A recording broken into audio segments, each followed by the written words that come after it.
अस्सलाम वालेकुम। बात कर दोस्तों, उम्मीद आहे तव्हां सभु ख़ैरियत सां हूंदो।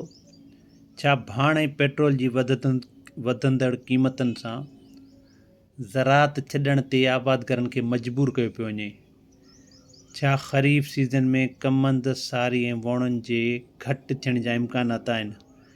भाण ऐं डीज़ल महांगो थियण सां पैदावार सख़्तु मुतासिर थियण जा इम्कानात आहिनि?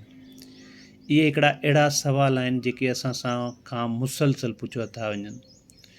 हींअर जेका सूरत हाल लॻी पई आहे त फर्टिलाइज़र जूं क़ीमतूं आसमान सां ॻाल्हाइनि पियूं। जेकॾहिं मिसाल मथां खां क़ीमत 5 रुपया वधे थी त असांजी मार्केट में पुॼंदे आबादकारनि खे उहा क़ीमत ईअं सम्झो त 50 रुपए खां मथे भरणी थी पए। जेकॾहिं 100 वधे थी त ईअं सम्झो त असांखे उहा 1000 रुपए में आबादकारनि खे भरणी थी पए।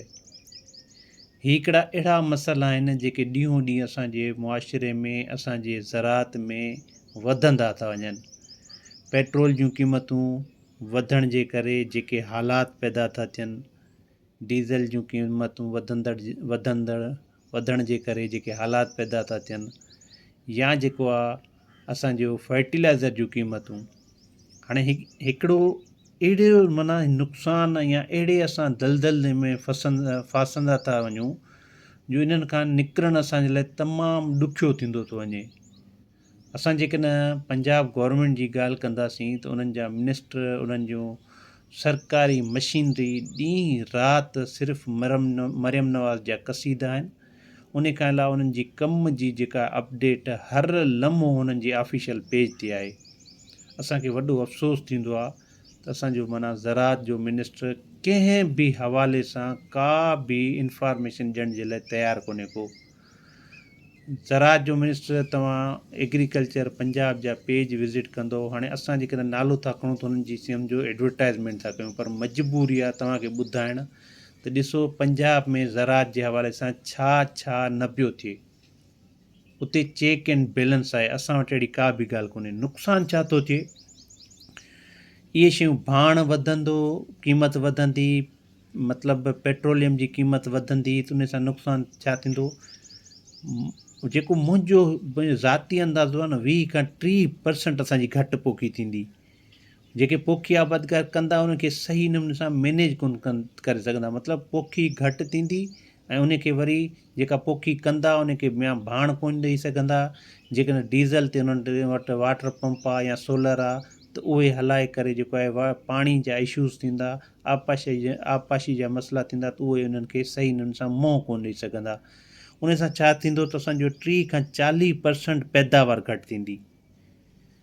ठीकु आहे, माना जेकॾहिं मिसाल असांजे 2 शयूं पेट्रोलियम ऐं असांजो फर्टिलाइज़र वधे थो त ईअं सम्झो त 30 खां 40% असांजो जेको आहे पैदावार घटि थियण जा इम्कानात आहिनि। ॿियो, इहे 2 शयूं महांगियूं थींदियूं, छा थींदो त मार्केट में 2 नंबर शयुनि जी वाध थींदी। 2 नंबर तव्हांखे भाण मिलंदा, 2 नंबर फर्टिलाइज़र मिलंदा, 2 नंबर तव्हांखे ज़रई ज़हर मिलंदा, 2 नंबर तव्हांखे ॿिज मिलंदा। तव्हांखे माना क्वालिटी शइ न मिलंदी। जॾहिं क्वालिटी शइ न मिलंदी त तव्हां जेकॾहिं मुतबादिल सस्ती शइ वठंदो, उहा ग़ैर मयारी हूंदी त उन जे असांजे फ़सलुनि, असांजे माहौल ते वॾो नुक़सानु थींदो। तव्हां जेका शइ मतिलबु घटि ख़र्च ते वठण जे लाइ मतिलबु ग़ैर मयारी शइ माना पंहिंजे फ़सुल खे ॾींदो त उन जा वॾा नुक़सानात आहिनि। इहे शयूं असांखे सोचण जी ज़रूरत आहे। नंढा आबादकार ईअं सम्झो त माना पहिरियां खां कर्ज़नि में आहिनि ऐं इहे शयूं महांगो थियण जे करे असांजे फ़सुल खे जा मुनासिबु अघु न मिलण जे करे अञा उहे माशी बहिरान जो ऐं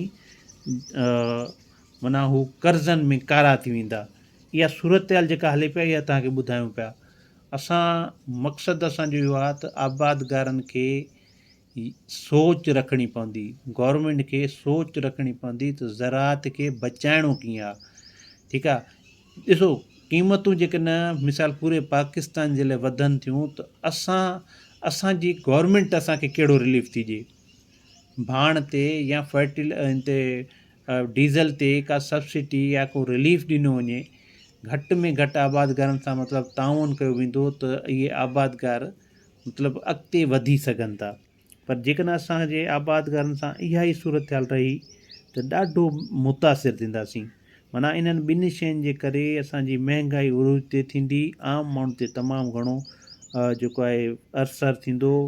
फसल असांजा जेको आहे अॻ ई असां वटि क्वालिटी ते कमु आहे कोन, एक्सपोर्ट जो कमु बंदि लॻो पियो आहे। ऐं इन खां अलावा असांजी का बि शइ ॿाहिरि नथी वञे। जेकॾहिं असां घटि मयार वारियूं शयूं इस्तेमालु कंदासीं या का शइ इस्तेमालु नथा करे सघूं क़ीमतूं महांगियूं हुजण जे करे, त असां पैदावार घटि खणंदासीं। पैदावार घटि खणंदासीं त इहो सिंध जो पाकिस्तान जो नुक़सानु आहे। ठीकु आहे, इन जो आम माण्हू ते असरु पवंदो जेके ज़राअत सां वाबस्ता आहिनि या न आहिनि वाबस्ता, छो जो ज़राअत पाकिस्तान जी रीढ़ जी हॾी आहे। ठीकु आहे न, सिंध में इन जी तमामु घणी अहमियत आहे, छो जो असांजो हर फ़सुलु पाकिस्तान में आगाटो आहे। हर फ़सुलु, उन में तव्हां फ्रूट्स ॾिसो, उन में तव्हां जेके वेजिटेबल्स ॾिसो, उन में तव्हां असांजा सीरियल क्रॉप्स ॾिसो, चांवर हुजनि, मकई हुजे, कणिक हुजे, उन में तव्हां असांजा फाइबर क्रॉप्स ॾिसो, काटन असांजी माना बिल्कुलु आगाटी आहे। इहे शयूं आहिनि। हुकूमत खे छा करणु घुरिजे? हुकूमत डीज़ल ऐं भाण जे मद में आबादनि खे रिलीफ ॾिए।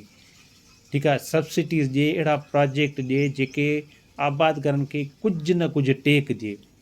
हाणे वधि में वधि असां जेके शयूं महांगियूं आहिनि, मिसाल फास्फोरस वारा भाण ऐं पोटाश वारा भाण आहिनि, उहे तीअं सम्झो आबादगार न वठण जे बराबरि आहिनि। पर जेकॾहिं को आबादगार वठे थो, उन जो ज़हन आहे त असांखे NP जी बोरी 8,000 रुपए मिले थी, DAP जी बोरी 13,000 14,000 रुपए मिले थी, उहा एट ए टाइम वधी थी वञे, जिते उनखे 10 बोरियूं वठणियूं हुयूं त उते हू सोचे थो त उनजो ट्रांसपोर्ट, उनजो लेबर चार्जिस, उनजो जेको आहे वधीक क़ीमत वरी वधीक थी वई आहे, त हू माना 10 जी जाइ ते 7 बोरियूं थो वठे, 6 बोरियूं थो वठे। माना एतिरो फ़र्क़ु थो थिए जो हू पंहिंजे ॿनी खे पूरो फर्टिलाइज़र नथो ॾेई सघे। जेकॾहिं हुनखे फी एकड़ खे 3 खां 4 बोरियूं यूरिया जूं ॾियणियूं आहिनि, त हू कोशिशि करे थो त 1 खां 2 बोरियूं, 2 खां 3 बोरियूं माना ॾेई करे गुज़ारो करे थो, जेको प्रॉपर फर्टिलाइज़र नथो ॾिए, त उनजी पैदावार ते तमामु घणो असरु थो थिए।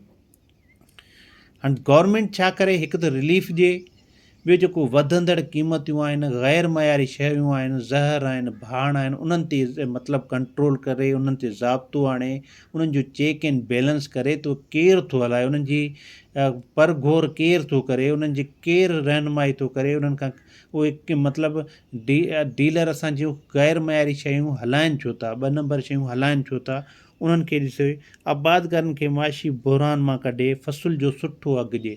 फ़सुल जो जेकॾहिं तव्हांखे सुठो अघु मिलंदो त तव्हांजो थी सघे थो थक लही वेंदा, तव्हां अॻे फ़सुल जी सही हुन सां प्लानिंग करे सघो था। पर जेकॾहिं तव्हांखे फ़सुल जो अघु सही न मिलंदो ऐं ही एतिरा ख़र्चा वधीक हूंदा, त तव्हां अॻे फ़सुल में जेकॾहिं तव्हांजा 10 एकड़ हिन दफ़ो ख़रीफ़ सीज़न में लॻल आहिनि, कमंद चऊं या सारी चऊं या वोण चऊं, त तव्हांखे क़ीमत सही न मिलंदी। एतिरी महांगाई जी हुअण जे करे तव्हां लाज़मी 10 तां डायरेक्ट 6 एकड़नि ते अची वेंदो। माना इहो हिकिड़ो वॾो नुक़सानु आहे, जेको आबादगार जंहिंखे रेट सुठो मिलंदो त थी सघे उहे 10 मां 12 एकड़ वरी पोखी करे। पर जेकॾहिं अघु फ़सुल जो न मिलंदो, जॾहिं बि मार्केट में आबादगार जो फ़सुलु अचे थो, त उनजो क़ीमत टके धणी हुजे थी, ऐं उनजी मार्केट मां शइ जॾहिं निकिरी थी वञे, पोइ माफ़ियाज़ अची उन ते कंट्रोल कंदियूं आहिनि। इन्हनि शयुनि ते गवर्नमेंट करे एक्सपोर्ट खे वधाए। ठीकु आहे, जेका शइ असांजी क्वालिटी आहे, थोरी मिक़दार में आहे, घणे मिक़दार में आहे, उहा जिन मुल्कनि में एक्सपोर्ट करे सघे थी, उन हिसाब सां जेको आहे तरजीह ॾिए उन्हनि शयुनि खे। ऐं जेको आहे क़ीमतनि ते ज़ाब्तो आणे, आबादगारनि खे सहूलियतूं ॾिए, आबादगारनि खे प्रोजेक्ट्स ॾिए, आबादगारनि खे प्रॉपर तरीक़े सां पाणी जी विर्छ ॾिए, पाणी जी शार्टेज खे घटि करे, डीज़ल ऐं भाण जी क़ीमतनि में मतिलबु घटिताई आणे, को रिलीफ ॾिए। सो इहे कुझु शयूं आहिनि। आबादगार दोस्तो, आवाज़ु आहे असांजो सभिनी जो गॾियल आवाज़ु आहे। तव्हां इहे वीडियो असांजी शेयर कंदव त हीअ तव्हांजे फ़ाइदे जूं ॻाल्हियूं आहिनि। तव्हां आबादगारी असांखे चवंदा आहियो त तव्हां आवाज़ु उथारियो, त असां जेको आहे इन्हनि शयुनि ते डिस्कस कंदा आहियूं। गवर्नमेंट बि मुनासिबु कोशिशि करे, गवर्नमेंट ॾिसे त जेके ज़राअत में करप्शन थियनि थियूं, जेके ज़राअत खे जेके नुक़सानु ॾियण वारा माण्हू, उन्हनि खे वाइखो कनि आबादगार बि, असांजा इदारा बि, असांजो जेको आहे गवर्नमेंट उन्हनि खे पकड़ करे। छो जो जेकॾहिं इहे आहिस्ते आहिस्ते जेका सूरत हाल ॾिसूं पिया त 2 सालनि जे अंदरि अंदरि असांजी ज़राअत खे अलाह न करे सिंध में ज़राअत जी तबाही लॻी पई आहे। जेकॾहिं असां ॾिसूं त अलाह पाक असांजी सिंध जे हर ज़िले खे हर फ़सुलु ईअं वेराए, ईअं सम्झो त असांजी झोली में उछलाए ॾिनो आहे। पर असां जेकॾहिं हिननि जो क़दुरु न कंदासीं, इहा सूरत हाल ॾींहों ॾींहुं वेंदी वधंदी। तव्हां सभिनी वॾी महिरबानी, वीडियो पसंदि थिए लाइक एंड शेयर ज़रूरु कजो। Thank you so much.